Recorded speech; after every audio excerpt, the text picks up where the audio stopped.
Para iniciar la conferencia de hoy, abriremos el bloque de la dimensión económica con nuestro primer disertante. Presentamos a Marcelo Capello. Marcelo es licenciado en Economía de la Universidad Nacional de Córdoba, Argentina, máster en Economía de Georgetown, Universidad de USA y Universidad Alberto Hurtado de Chile. Vicepresidente del Instituto de Estudios sobre la Realidad de Argentina y Latinoamérica, IERAL, y de la Fundación Mediterránea. Vicepresidente de la Asociación Iberoamericana de Financiación Local, director de la Maestría en Economía Pública, Políticas Sociales y Regionales, profesor en la Licenciatura en Economía, ex consultor del Banco Interamericano de Desarrollo, Banco de Desarrollo de América Latina y Banco Mundial, ex director de la carrera de Licenciatura en Economía y ex presidente de IERAL. Bienvenido, Marcelo, es un gusto y un honor para nosotros que puedas estar hoy acompañándonos. Hola, buen día a todos. Un gusto acompañarlos, a la gente amiga de IARCE y empresas, instituciones relacionadas. Bueno, como el título indica, voy a referirme a la economía este año y algunos indicios para el año que viene, en un año electoral, de manera que el tema político va a estar permanentemente relacionado con el análisis económico que pueda hacer. Voy a cargar un PowerPoint. Entiendo que ya debería estar en pantalla. No sé, Lilian, si me podés confirmar. Se ve perfecto. Ahí está. Bueno, la economía argentina en un año electoral y perspectivas para el año que viene. Un año electoral, como decía. Estamos en el 13 de septiembre, pasamos el 24 de junio cuando se designaron los precandidatos, las PASO. Todavía falta el 22 de octubre, elección general. 19 de noviembre, balotaje, si hubiera. 10 de diciembre asume el nuevo gobierno. Toma decisiones. Entramos a un año 24 en amarillo. Y creo al final, voy a referirme, que va a ser verde en términos de semáforo recién el año 2025. Se lo puede ver como pesimista, pero también como optimista, que se vea allá alguna luz para que la economía empiece a mejorar ya en mayor medida hacia el 2025. Y en todas estas fechas electorales hay transiciones. Estamos ahora en una transición sin gobierno electo, donde la administración que termina ha ido perdiendo credibilidad en el manejo de la economía. No está claro quién va a ser el próximo presidente y en todo caso quién aparece con mejores posibilidades en las encuestas, por motivos que luego vamos a referir, no termina de generar confianza en los mercados. Por eso hemos tenido, después de las PASO, algunas reacciones en el tipo de cambio y en otras variables económicas. Después vendrá otra transición con gobierno electo, ya sea el 22 de octubre o el 19 de noviembre hasta el 10 de diciembre. Allí ya se sabe quién va a ser el titular de la nueva administración.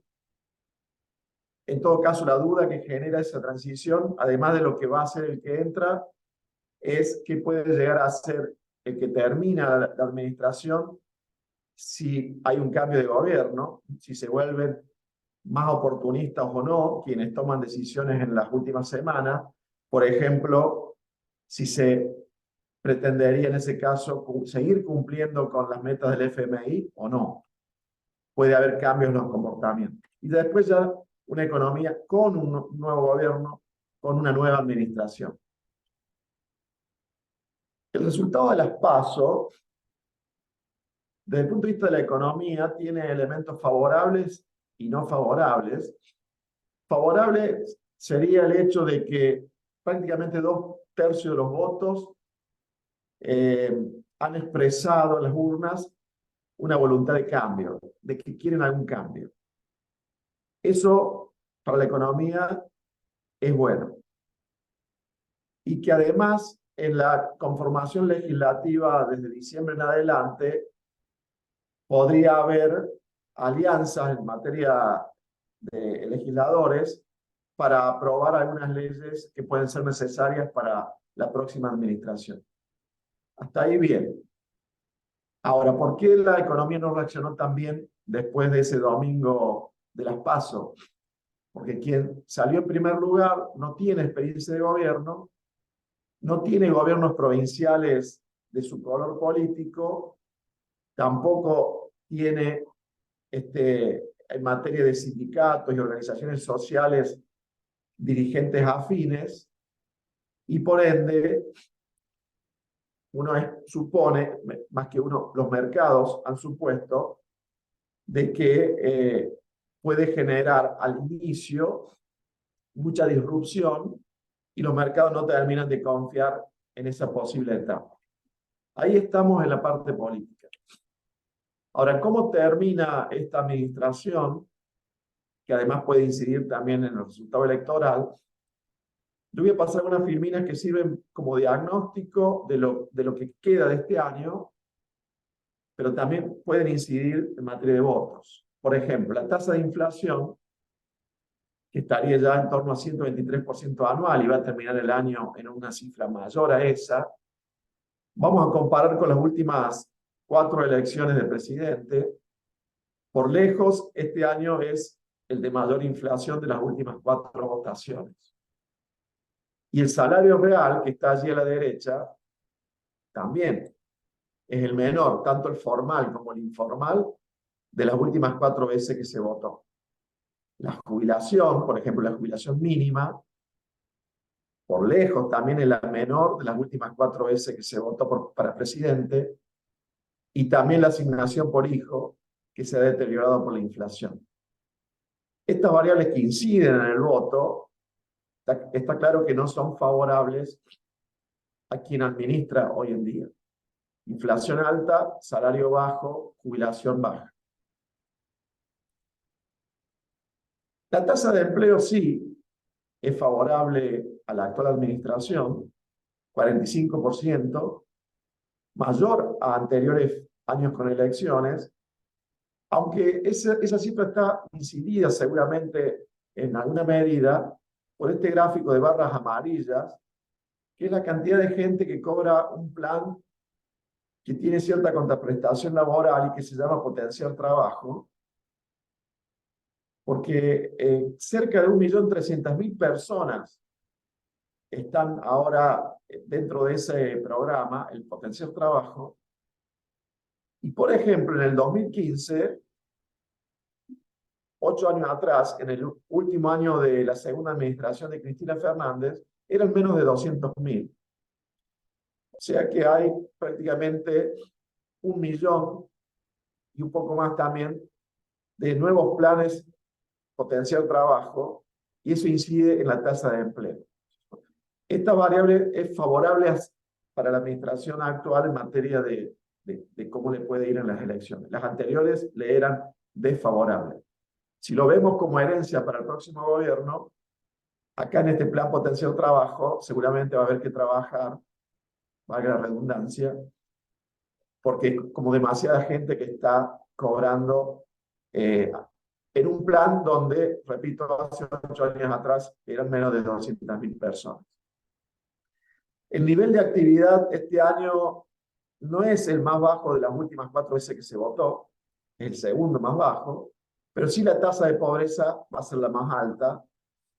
En promedio, en este semestre que estamos transitando, todavía no está el dato, pero creemos en realidad que la tasa de pobreza puede subir hasta un 43% de la población, la más alta de las últimas 4 veces que se votó. Creemos que todo esto incide sobre los votos y no es favorable al actual oficialismo. Claro que en estos días se están tomando medidas para revertir el resultado electoral, veremos si eso es suficiente, como lo que se ha anunciado en materia de impuesto a las ganancias. Ahora, otras variables de herencia que creo que no afectan tanto los votos, pero sí afectan mucho la herencia para el que le toque gobernar desde diciembre, como por ejemplo, cuán alto o bajo está el tipo de cambio, y comparado con las últimas 4 veces que se votó, es el segundo más bajo. Quiero decir que en el 2015, cuando votamos, ese tipo de cambio que había en el 2015 era más bajo que el actual. O sea, el tipo de cambio hoy está atrasado, no tanto como por ejemplo en el 2015. Si la brecha cambiaria es mucho mayor que en las anteriores oportunidades, 100% de brecha. También es muy claro de que tenemos un problema grave aquí en esta barra roja que está abajo, porque las reservas netas del Banco Central son negativas. En las últimas 4 votaciones, en las anteriores eso no había ocurrido. Reservas netas negativas, no hay dólar en el Banco Central. Y en las barras amarillas, también para la herencia, el porcentaje de los costos que cubre la tarifa de electricidad está ahora en el 44%, mayor al 12% del 2015. Repito, en el 2015 la tarifa de electricidad promedio cubría en un 12% el costo de generar electricidad. O sea, están muy atrasadas las tarifas. Hoy están atrasadas, aunque no tanto como en el 2015. Es parecido al tipo de cambio. Está atrasado, no tanto como en el 2015. En el 2019 las tarifas cubrían un 63% del costo. Otra tarea seguramente ya para la próxima administración. Seguir recuperando tarifas porque han empezado este año ya a subir. No hace falta decir que la presión tributaria sigue siendo alta, pero sí ha habido algún ajuste en el gasto primario. Desde el 2015 al 2023 el gasto ha caído prácticamente en 6 puntos del PIB, es mucho. No es que no ha habido ajuste en el gasto. Si lo comparamos con el 2015, solo que ha sido un ajuste muy de licuación, no ha sido una reforma del Estado, sino que se han licuado salarios y jubilaciones en el sector público. Es un ajuste de los ponchazos, pero peor sería de que tuviéramos todavía un gasto público como el que había en el 2015. El déficit financiero del Estado es alto, aunque no tan alto como el del 2015, y la deuda es muy alta, tan alta como la del 2019. O sea, la herencia es compleja por donde se la mire, y esa nueva administración va a tener desafíos probablemente mayores que en las últimas transiciones. Si bien en algunos casos le dije que está atrasado, pero no tanto como tal año, pero si tenemos en cuenta todas las variables, probablemente va a ser uno de los inicios de periodos más desafiantes.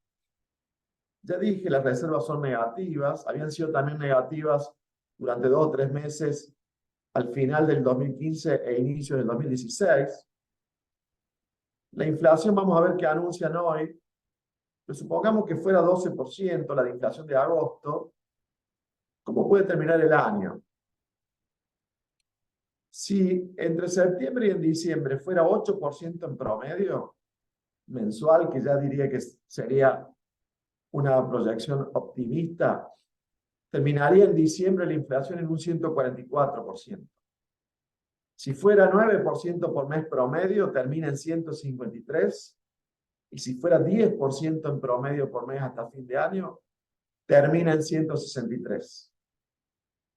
Hoy por hoy le diría que lo más probable es entre el amarillo y el rojo, entre 150 y 160%.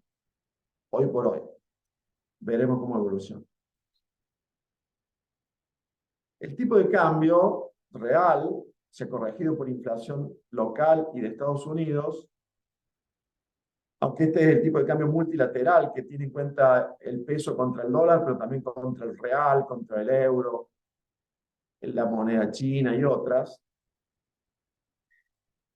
está en el lunes post paso se recuperó contra el promedio histórico. O sea, en el lunes después de las PASO, el tipo de cambio real quedó en el nivel del promedio histórico de los últimos 23 años.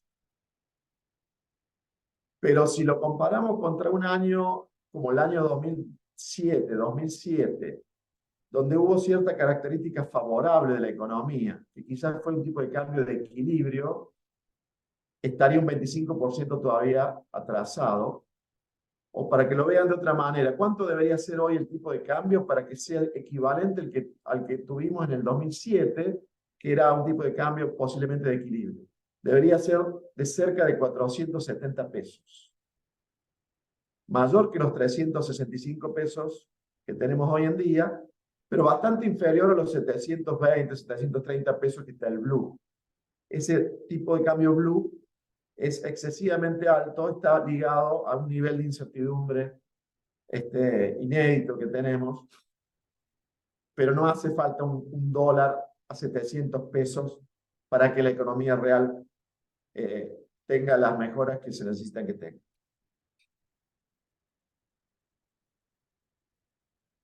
Hace un rato ya mostré algo relativo a esto, que el salario y la jubilación han bajado mucho en los últimos años. Por ejemplo, el salario viene cayendo prácticamente desde el 2013.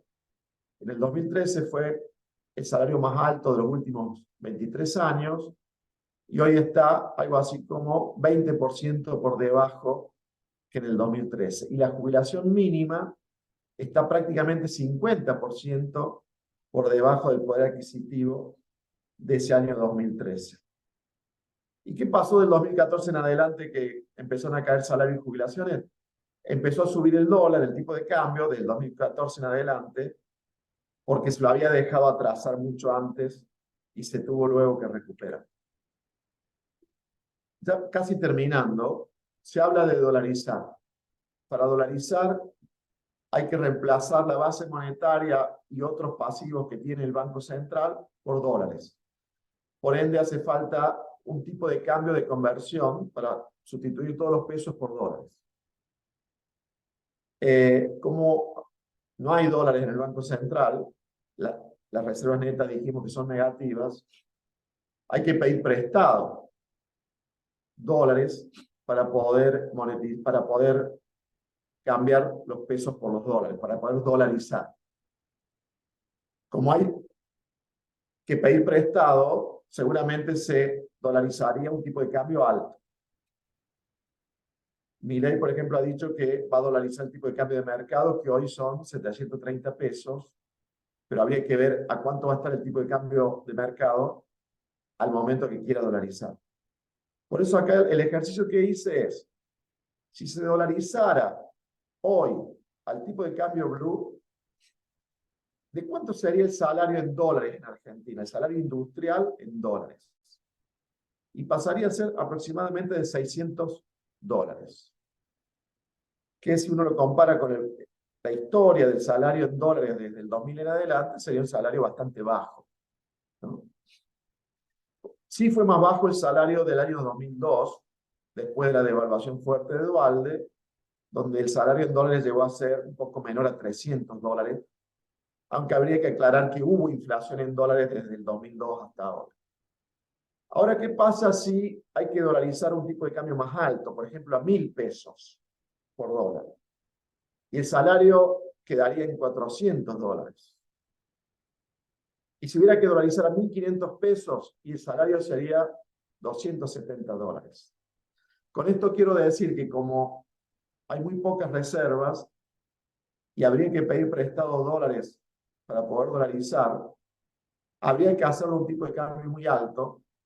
Eso implicaría que inicialmente pasaríamos a estar más pobres de lo que ya estamos, con un mercado interno muy chico, al menos inicialmente, con la tasa de pobreza que posiblemente pasaría del 50%. O sea, la primera parte de la dolarización sería muy dura por esta situación que estoy comentando de que no hay dólares y que habría que dolarizar un tipo de cambio alto. Otro problema que habría previo a dolarizar es que posiblemente habría corridas antes del día de la dolarización, de gente que querría pasarse a dólares antes de que lo haga el gobierno. Problema que le llamo problema de implementación 1. El problema de implementación 2 es de dónde sacamos los dólares para dolarizar.